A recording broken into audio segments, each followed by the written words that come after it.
Le frère Abu Bakr n'est pas mort. Oui, vous avez bien entendu. Le frère Abu Bakr n'est pas mort.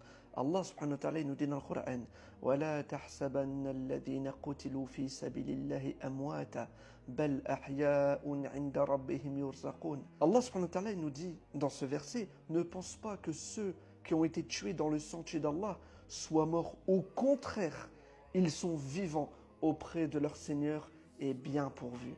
Et le frère Abu Bakr, Inch'Allah, il fait partie des gens mentionnés dans ce verset.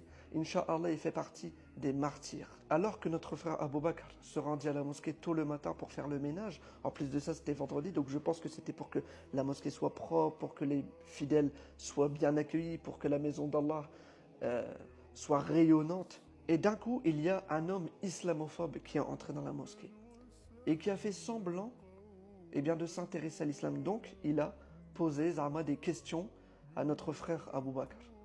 Et par la suite, Abu Bakr lui a même montré comment nous, les musulmans, on fait la prière, donc je pense qu'il lui a enseigné. Et ce lâche islamophobe, il a attendu que notre frère Abu Bakr soit en prosternation. Pourquoi? Pour lui mettre 50 coups de « vous m'avez compris ». Et il est mort ainsi, notre frère. Rahimahullah, qu'Allah lui fasse miséricorde. Il était à la mosquée pour prendre soin de la maison d'Allah. Eh bien, on demande à Allah Azza wa Jal de prendre soin de lui. Et on demande à Allah subhanahu wa ta'ala de lui accorder des milliards et des milliards de palais au paradis. Maintenant, mes frères et sœurs, il est temps d'agir. C'est inacceptable ce qui vient de se passer, wallahi.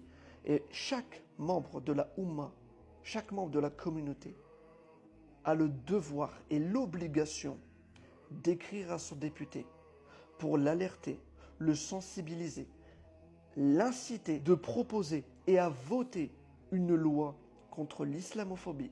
Car si on en vient aujourd'hui à avoir des tragédies comme ce qui vient de se passer, eh bien c'est dû notamment à une acceptation d'un discours islamophobe complètement décomplexé, que ce soit de la part de certains médias, tout comme de certains hommes politiques, qui ont une très grande influence sur les gens de la masse. Donc maintenant, nous, communauté musulmane, on doit se réveiller, on doit avoir les mêmes droits que tout le monde, ni plus ni moins. Et ce qui s'est passé ce vendredi, ça ne doit plus jamais se reproduire.